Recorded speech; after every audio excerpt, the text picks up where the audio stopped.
This is like one of the most hyped movies in recent memory. The internet is abuzz with Longlegs. This is Silence of the Lambs, straight from the devil's asshole. One of the most disturbing horror movies, an instant classic, the best horror movie of the last 20 years, possibly of all time. I'm here to ask, did it live up to the hype? Take a nice long look.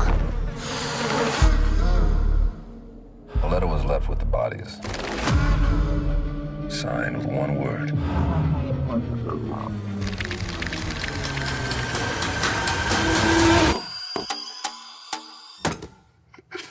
I had a lot riding on this movie. This is like going to make or break, like whether or not I want. You're supposed to jump off a building or something? I said you were going to stop watching movies altogether, right? Yeah, we're going to quit the podcast. Jump out a window? I heard a lot of claims from Dan. I'm not ready to stop watching movies. I did quite enjoy it, I'll say that. It, of course, didn't live up to the hype that was. It was impossible. I definitely enjoyed it. There were some things I didn't enjoy. There were some plot holes. First half to 75% were like, they were like 10 out of 10 for me. When they started introducing the dolls and the satanic premises, that's when it really fell off. But it was still a really good watch. It had good suspense for a little bit, and then it got weird, and then you were just waiting for the answers, and you didn't really get any answers, but you kind of did get some answers. So I had some problems with it, but it was a good movie. Like I'm not going to shit on it and say I hated it. A little lackluster for all the hype, I guess is what I would say. The cinematography was amazing. The score was amazing. The direction was amazing. The acting was all amazing.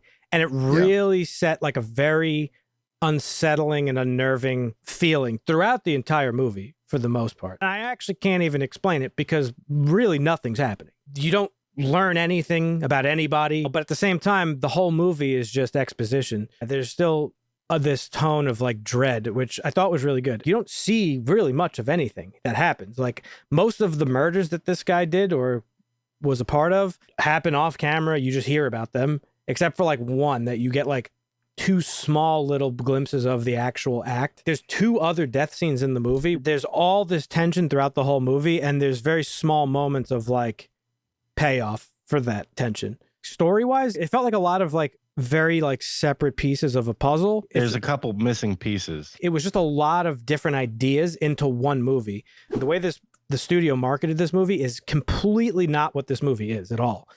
I thought we were going to get like this just like a Seven like type of movie, Silence of the Lambs, like Zodiac, but with like more of a horror edge to it. Right. Where it's about this like creepy serial killer who's like been doing stuff throughout history. Once I took part in the cipher marketing thing where I was on Reddit and like looking at the it was really cool because it like you see the crime scene photos and like newspaper clippings and stuff of all the murders you hear about in the movie.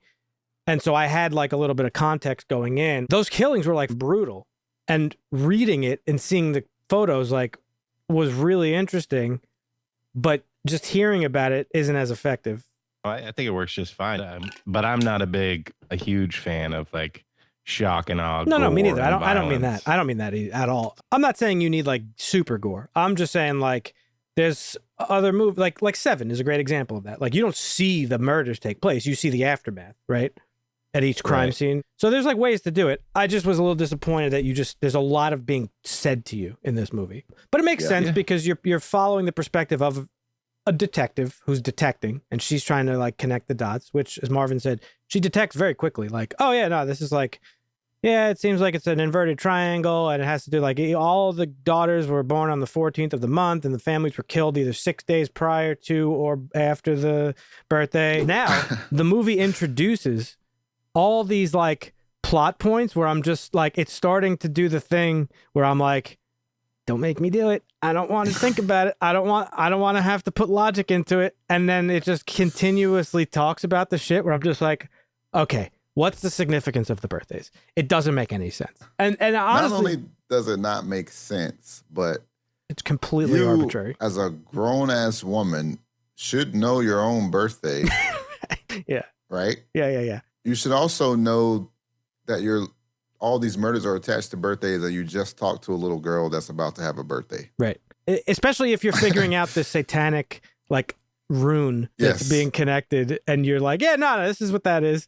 and you've got like devil books and shit in front of you, and you just instantly figured that out, but you just conveniently didn't think about Forgot. hey, my birthday's on the 14th, and so is this little girl. I hated that. I was thinking really it through the hated whole that movie. part. I was like, when is she going to realize this? Whatever the mechanics of these dolls is, makes it so that she doesn't remember anything. Some harmonic frequency that causes the kids to do whatever and the parents to go crazy. Yeah. Nick Cage sings to the balls, and then the balls talk to the people, and the people go crazy. He was able to put dimples in the balls so minute and specific that he was able to channel the devil's frequency, is what I took from it. And no, I'm not being funny. Like, that's, I think, what they were trying to like showcase. It was the frequency. Yeah. Okay. But like, so for whatever reason, it allowed her to not remember. And probably, I think they hinted at also give her these like psychic abilities or whatever. But the explanation stops there. It's like they like give you all this shit, and then it's like, nah, we're not even gonna. You don't need to know more about that. And then it's like every single one, I was like, I need to know more about this. Like, why? It's the whole plot of the movie. Please, yes. This is where the movie flies off the rails. I don't understand why that had to be in the movie. It really honestly ruined the movie for me.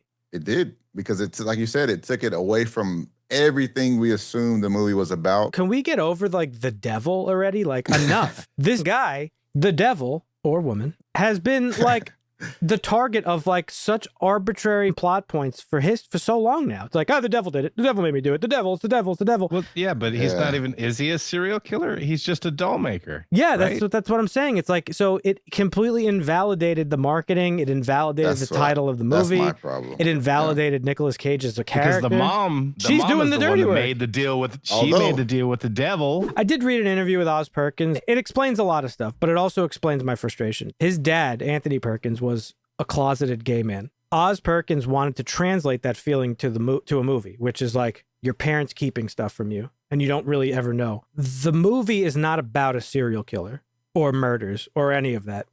Oz Perkins says it in this interview.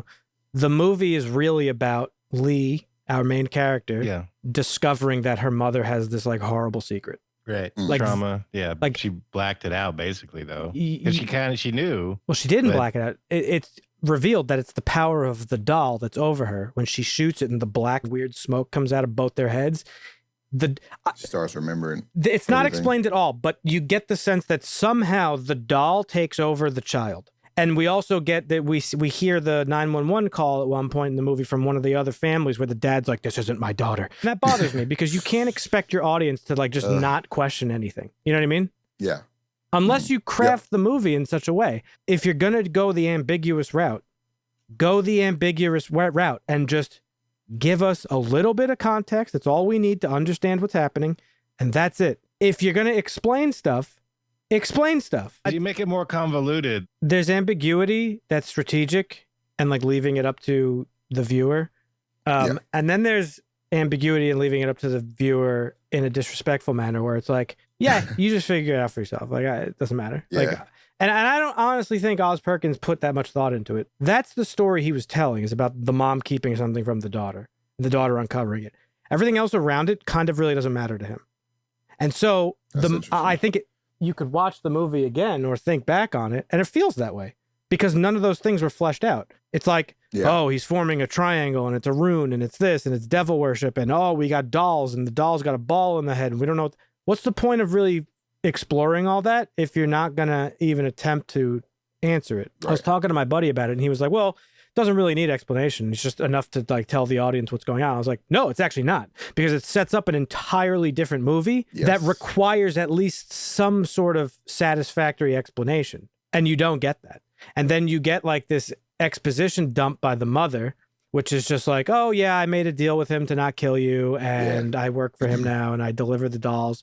And you're just left with like, well, what's the point of even the dolls? Yeah. Just to like, I had a problem with their exposition dump too, because by that point we already have that. We already know all this stuff basically. Yeah. So what you're saying is not even news to us. So why even put that in? I was left with a lot of questions that I really wanted to not have, because I it distracts from what is really a good movie. It's shot, like I said, it's shot well. Like everything about it is very good.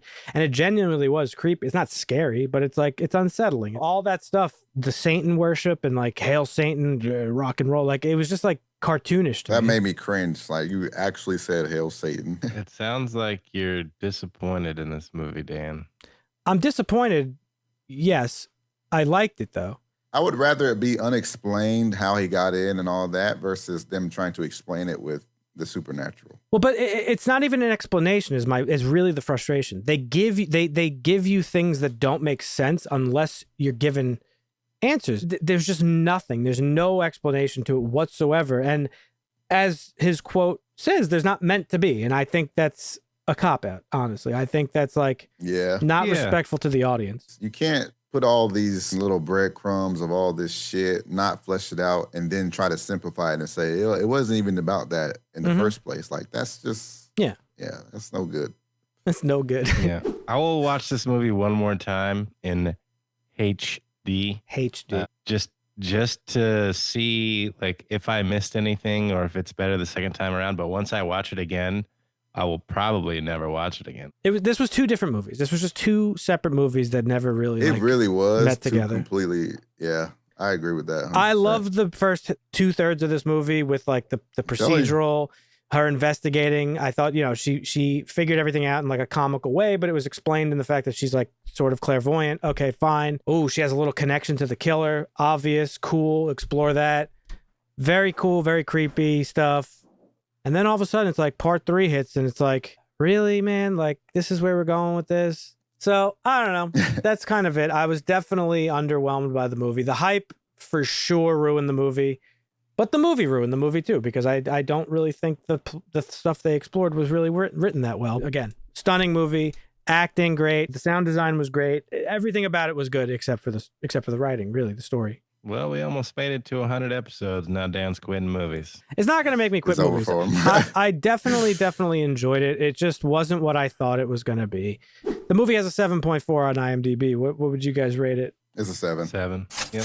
Yeah. Yep. Like I said, that first 2/3 was like a solid 10. Better than average, but nothing to stand out about. Yeah, It's a strange feeling for me to, in a single breath, say that I enjoyed the movie, but that I wish it was something else.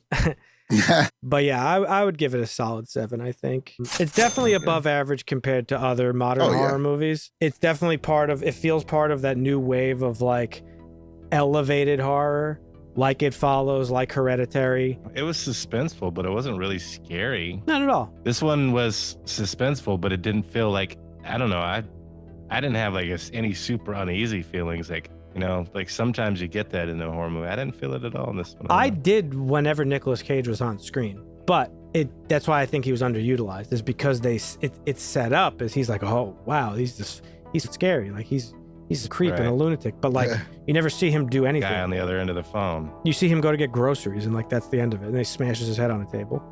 But yeah, Longlegs, a lesson in why you need to go into films with tempered expectations, because marketing is a hell of a drug.